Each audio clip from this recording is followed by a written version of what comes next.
Mabusisi ang proseso sa pagpili ng bagong Santo Papa. Maraming seremonya at tradisyong sinusunod. Pero ano nga ba ang kabuuang nangyayari sa conclave habang nakakandado ang mga kardinal sa loob ng Sistine Chapel at malayo sa impluwensya ng publiko? Nakausap ko kaugnay niyan ang isang paring Pinoy na church history student para ipaliwanag ang ilang detalye sa conclave. Narito ang report.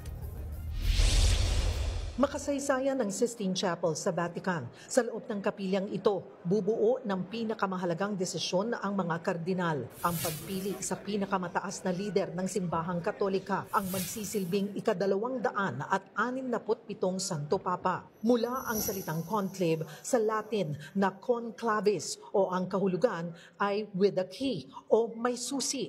Literal na ikinakandado ang mga kardinal sa loob ng Sistine Chapel. Bawal ang cellphone, internet at dyaryo sa loob para hindi maimpluwensyahan ang kanilang pagdedesisyon. Isa-isang ipapatong ng mga kardinal ang kanilang mga palad sa Biblia na nasa gitna ng Sistine Chapel. Sasambitin ang oath of secrecy, pangakong pananatilihing sikreto ang mangyayaring botohan.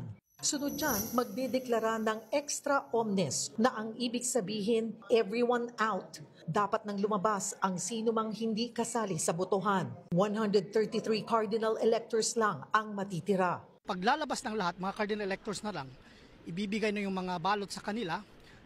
Tatanungin sila ng cardinal dean kung may mga clarifications pa ba sila before they can start the election. Pipili ng 3 grupo ng kardinal para bantayan ang boto. May grupo ng scrutineer o tagabilang ng boto. Meron ding mga revisor na silang magdo-double check. At ang mga infirmary o mga mangongolekta ng boto ng mga kardinal na biglaang hindi nakadalo sa conclave dahil may sakit. May katagang Latin sa taas na ang ibig sabihin ay I elect as Supreme Pontiff. Sa ibaba nito, isusulat ang pangalan ng kanilang iboboto. Isa-isang pupunta ang mga kardinal sa altar, manunumpa at ihuhulog ang balota sa lalagyan. Dito na magsisimula ang bilangan. Kapag tapos ng basahin ang kada balota, bubutasan ito gamit ang karayom at isusuot sa sinulid. 2/3 o 89 na boto ang dapat makuha para hiranging Santo Papa. Yung cardinal na napili ay tatanungin ng cardinal deacon kung tatanggapin niya ba ang election. Kung sinabi niyang yes, I accept, tatanungin din siya, anong pangalan ang pipiliin mo? Yun po una ang mangyayari to confirm the election. Oo, kasi nga naman baka hindi tanggapin. Yes po. May possibility na baka he will refuse the election.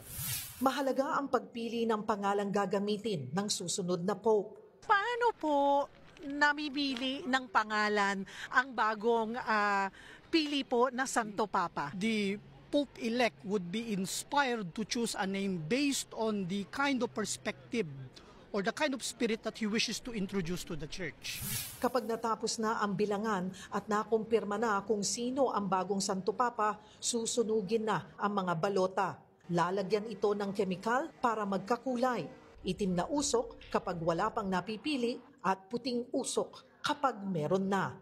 Pagkatapos niyan, bibihisan ang bagong Santo Papa sa tinatawag na Room of Tears para sa tradisyonal na pagharap sa balkonahe ng St. Peter's Basilica. Gagawa ng announcement, Annuncio Bovis Gaudium Magnum. I bring to you a news of great joy. Habemus Papam, we have a Pope. Usually the Pope gives his initial greeting and he will be reminding the people to pray for the new Pope.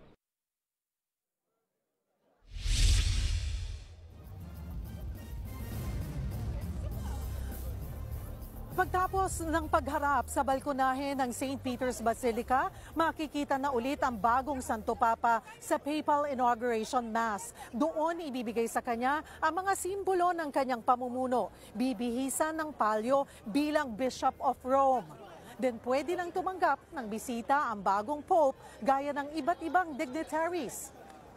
Sa ngayon, sinira na ang Fisherman's Ring ni Pope Francis. Ito yung ginagamit niyang pag-seal ng mga dokumento sa Vatican.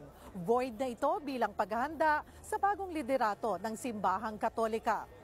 At mamaya nga 4:30 ng hapon dito sa Vatican, 10:30 ng gabi dyan sa Pilipinas, ang opisyal na pagsisimula ng conclave sa pamamagitan ng isang panalangin sa Pauline Chapel. Magsasama-sama ang mga cardinal electors upang manalangin ng Litany of the Saints bago magtungo ng formal sa Sistine Chapel para sa proseso ng halalan.